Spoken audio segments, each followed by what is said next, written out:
Hey, what's up, guys? It's me, ThePsychNPDavidC. Have you noticed a lot of people online are saying they have ADHD? Whether it be on social media like TikTok, Instagram, Twitter, Facebook, or even in just your group chats. Suddenly, it's like ADHD is everywhere. So what's really going on here?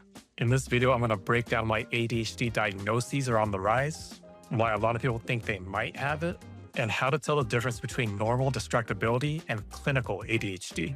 Let's talk about it. Before we get started, I just want to make it clear that this video is for educational purposes only and is not intended to be medical advice. So first things first, what exactly is ADHD? ADHD stands for Attention Deficit Hyperactivity Disorder. So the symptoms of ADHD are generally split into two categories, with the first category being inattention and the second category being hyperactivity and impulsivity. Starting with the first category, inattention, it can involve things such as making careless mistakes, failing to give close attention to details, difficulty sustaining attention in tasks, having difficulty organizing tasks, and even finishing tasks. And regarding the second category of hyperactivity and impulsivity, someone can be like really restless and fidgety. They also tend to blurt out and interrupt people a lot. They kind of just have like poor self-control. ADHD is usually diagnosed in childhood, but a lot of adults get diagnosed later in their lifetime. These symptoms are persistent across multiple settings, and it impacts their daily life. Everyone is distractible sometimes, but true ADHD is chronic and impairing. So why does ADHD feel more visible right now? One part of it is definitely social media. Videos on TikTok are generally anywhere from like 20 seconds to a minute long. So a lot of people, especially the younger generation, are conditioned to only require a short amount of attention span. If they don't get the benefit or the payoff within that short amount of time, then they'll move their attention to something else.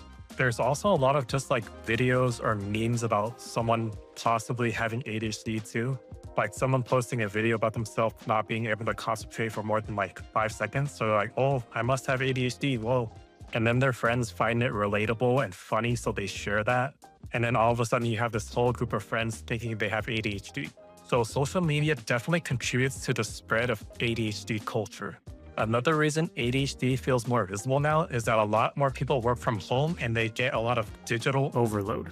Like let's say you're trying to do some work on your laptop and then you see a notification at the top right of your screen that somebody texted you. Then you see a notification on the bottom right of your screen saying you got a new email.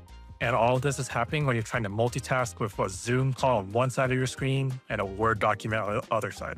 So basically your attention is fragmented because you got to pay attention to so many little things that are all across your screen. For the most part, this is considered normal distraction, but it leads a lot of people to think that this normal distraction is actually them having ADHD. A third reason is increased awareness and reduced stigma. People nowadays are more willing to talk about ADHD and mental health in general compared to people like 20 years ago.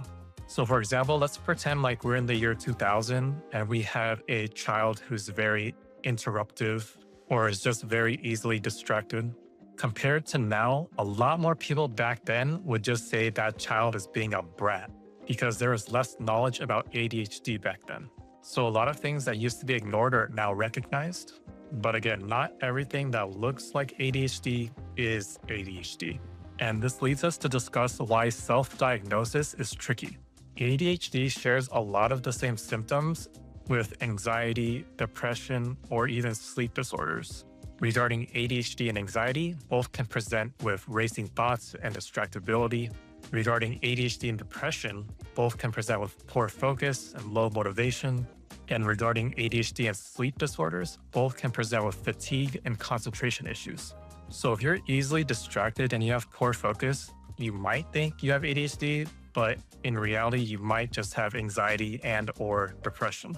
Yes, there are online self-quizzes you can take, but those aren't substitutes for actual clinical assessment. A licensed provider will ask you things such as, if your symptoms are present across multiple settings like work, school, and home, at what age did you first start noticing that you had these symptoms, and how much impact those symptoms have on your work, school, and relationships. So while those online quizzes and even YouTube videos like these are helpful in recognizing that you may have ADHD, I definitely recommend seeking a professional opinion from a licensed provider like a psychiatrist or a nurse practitioner. So what do you do if you think you have ADHD? First, I would track your symptoms for maybe a couple weeks. Just write everything down like, oh, I forgot to do this. I was easily distracted here. I kept interrupting people in this conversation. It'll give yourself and your provider a lot more information to work with. Try to see if there's a pattern on when your symptoms happen and where. Like, do they happen only when you're at home, or do they happen when you're at home and when you're at work? And then, like I mentioned earlier, go seek professional help from a licensed provider.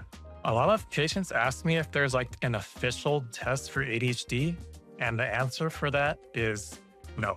A lot of providers will rely on subjective data, along with collateral information from other sources such as teachers, parents, or managers. And honestly, at least for me, a lot of it is just instinct and judgment. A lot of times I can just tell when a patient is coming in and pretending like they have ADHD, just in an attempt to get a prescription for stimulants like Adderall. They'll come in and list off all the symptoms that are required for ADHD. They rate all the symptoms as severe. They're using all the proper medical terminology. It's almost like they're just reading off the symptoms of ADHD straight from a textbook. And then they're really adamant on getting stimulants and don't want to even discuss any alternatives. So for the love of God, don't be that person. For people who truly have ADHD, stimulants like Adderall or Ritalin are actually really helpful. They're really effective at improving focus and reducing hyperactivity, but they do come with the risk of being potentially addictive. There's other safer medication options, such as Strattera, guanfacine, or clonidine, but they're generally not as effective as stimulants. In addition to taking meds, you can also do therapy.